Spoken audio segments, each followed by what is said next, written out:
রাজনৈতিক প্রেক্ষাপট বদলের পর অবশেষে প্রেক্ষাগৃহ ফিরছে জৌলুসে।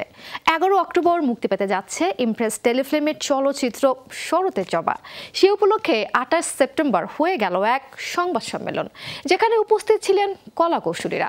শরতের জবায় প্রথমবারের মতো পরিচালনায় আসছেন অভিনেত্রী কুসুম শিকদার। 40% বেশি গ্লো, বিশ্বের 1 নম্বর গ্লো ক্রিম, নতুন গ্লো এন্ড লাভলি।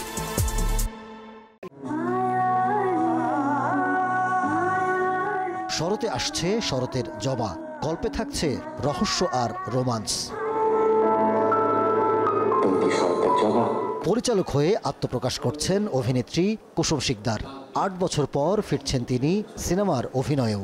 সঙ্গে আছেন ইয়াশ রোহান। আমি ইয়াশকে যতক্ষণ আমার সাথে কাছে পেয়েছি, ও ভীষণ মনোযোগী ছিল এবং ও বোঝার চেষ্টা করেছে আমরা কি চাচ্ছি। ও কখনোই এমন কিছু করেনি যে আমাদের প্রত্যাশার বাইরে বা আমরা চাচ্ছি না, ও নিজের থেকে একটা ইনপুট দিয়ে দিল। এরকম কখনোই আমি আজকে করতে দেখিনি ওকে। আমি যা চাচ্ছিলাম, চিত্রনাট্যটা যেভাবে আছে বা আমার সাথে ইউনিটে যারা ছিল, সুমন ধর বা ডিওপি খায়ের খন্দকার যা চাচ্ছিল, ও একদম সেভাবে ইনস্ট্রাকশন ওয়াইজ কাজ করেছে। অন্যদিকে জিতু আহসানের সঙ্গে জুটি বেঁধে আসছেন নিদ্রা নেহা। শরতের জবাই বেলি চরিত্রে অভিনয়ের মাধ্যমে সিনেমায় করছেন অভিষেক। গল্পের যতগুলো ক্লু আছে সবগুলোকে বেলি আসলে একসাথে করে, বেলির দ্বারাই গল্পটা যুক্ত হয়। জিতু আহসান ভাইয়ের মতো এত আমার চেয়ে এত সিনিয়র, এত সম্মানীয় একজনকে আমি আমার কো-আর্টিস্ট হিসেবে পেয়েছি। আমি তার ওয়াইফের রোলই প্লে করেছি, সো এইটা আমার জন্য অনেক বড় অ্যাচিভমেন্ট।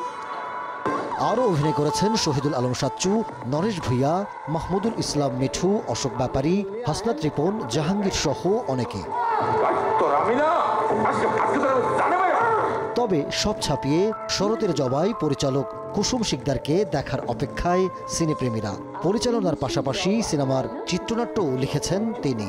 শরতের জবার মধ্যে একটা থ্রিল আছে, সাসপেন্স আছে, ভৌতিক আবহ আছে, রহস্য রোমাঞ্চ আছে, প্রেম আছে, গান আছে। শরতের জবার ব্যাপ্তি এবং গভীরতা এত বেশি যে নাটক টেলিফিল্মে করতে গেলে অনেক কিছু মিস হয়ে যাবে, কঠিন হবে কাজটা। তখন আমি সিদ্ধান্ত নিই আসলে যে শরতের জবার চলচ্চিত্রই হবে।